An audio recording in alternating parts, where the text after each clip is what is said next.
হেই everyone, good morning. আজকে চলে এলাম ভাইফোঁটার মিনি ব্লগ নিয়ে। তো দেখো, প্রথমেই দিদি বসে পড়েছিল ভাইফোঁটা দিতে, কিন্তু প্রথমেই ও নিজেই পাখার হাওয়াটা একটুখানি খেয়ে নিল।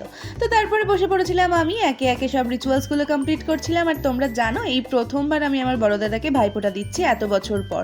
কোনোবারই কলকাতায় গিয়ে সেভাবে ভাইফোঁটাতে থাকা হয় না, কিন্তু এই বছর প্রথম। প্রতিবারই বাড়িতে দাদাদের দেওয়া হয়, কিন্তু এই প্রথমবার কলকাতায় গিয়ে আমি বড় দাদাকে ভাইফোঁটা দিয়ে এসেছি। ভীষণ আনন্দ হচ্ছিল। যাই হোক, তারপরে আমি সবাইকে জিজ্ঞাসা করে নিচ্ছিলাম কি করব না করব। তারপরে আমি বলছিলাম দিদিকে ছবি তোলার, পেছন থেকে আমার মোনাইকে দেখো আমার ছবিগুলো খারাপ করার জন্য চলে এসেছিল। তারপরে আর কি দাদাকে এই বড় একটা লাড্ডু খাইয়ে দিলাম। তারপরে দাদা আমাকে ভালোভাবে বলছে প্রণাম করার জন্য। প্রথমেও আমাকে মিষ্টি খাইয়ে দিয়েছিল, তারপরে আমাকে বলছে প্রণাম কর। আমি নর্মালি প্রণাম করছিলাম, তারপরে আমাকে বলছে না, মাথা ঠুকে প্রণাম কর। তো যাই হোক, তারপরে দাদা আমাকে আশীর্বাদ করে দিল। এই যে আমরা 3 বোন।